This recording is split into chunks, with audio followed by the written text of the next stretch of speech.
what would you say motivated you to basically move towards something like Reiki? And then specifically, how is it that you would describe to others how it is that you can perform distance healing through Reiki? Now, myself, I'm a Reiki master.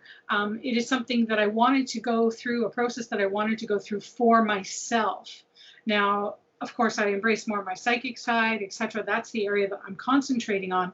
And I have to say that I never really developed a lot of distance Reiki healing for myself because it wasn't my path. So I'm curious how it is that you decided that that was the path that you wanted to take next. Distance Reiki. I wanted to get back into doing Reiki in person. Current situation, not always feasible. So distance is the way to go right now until the current events change so that I'm able to be back in person with a person. When I'm doing a session with Reiki, I do get a lot of messages, so that really helped. Starting doing Reiki was one of those steps that one of those doors or steps that I needed to take to advance more of the mediumship and psychic abilities. I think a lot of people don't realize that things like Reiki open the doors, like you said, to the other energies of knowing. Mm-hmm. And that's our innate being. That's our innate birthright. That we all basically have that ability should we be open to hearing it, that kind of thing.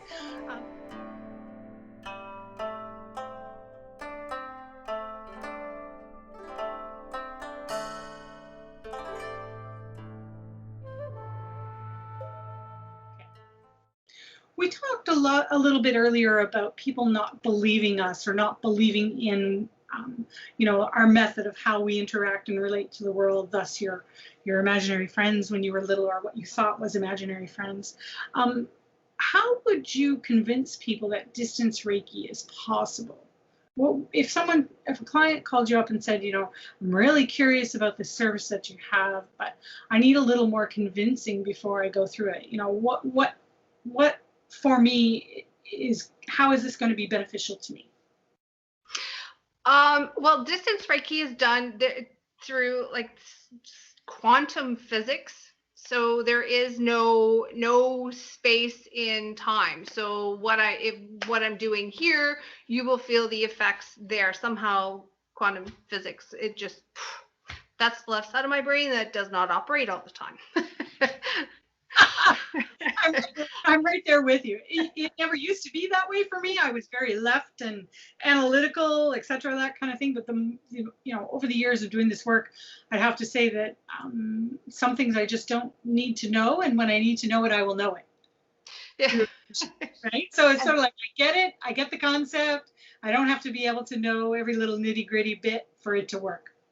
That's why I have my partner with me sometimes. He's the left brain kind of guy. He's behind the scenes, helps me with all those words and understanding. With the benefits of Reiki, even distance Reiki, some may feel, it depends on how sensitive you are. You can feel the energy of the Reiki going into you right away.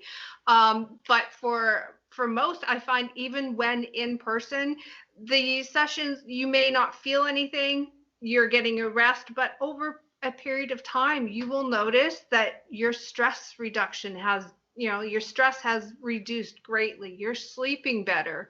You're feeling better about yourself as well. So it's those little benefits. Yeah. So would you consider yourself more like a tuning fork for the universe? Yes. I don't have the energy myself. I'm a conduit.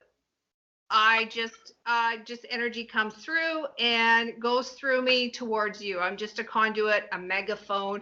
Like no matter what modality I use, it's not me doing anything. It's me being the megaphone, me being the conduit, me just, Yeah. I totally get where you're coming from on that. I mean, I call myself the in-between or the reflection or the messenger, and I try never to filter it overly much. I definitely don't have me and my opinions in there when I'm sharing insights and information. And if I do, I'll say as a side note kind of thing. How do you deal with clients who are resistant to the energies of being open up to the ways that you're working with them? Do you have anything that seems to work a little better to put them at ease? I've put it out there to the intention that the clients that I have coming to me are open to what I do. So if I'm having a client do a Reiki session, I tell them, even if you don't feel anything, at least you're getting that rest and that time, peaceful time that I'm just holding space for you. And that is important, especially with today's society. And I don't mean current events.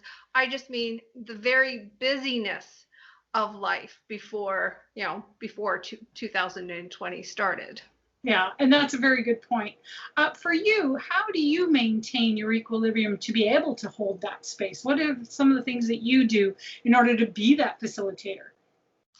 I do meditation. I would love to say daily. There are some days I just don't want to. Yeah. And it's a practice as well. It's like anything else that you do, the more that you practice, the better you get. It's just also making that habit of doing the meditation. So I meditate when I remember.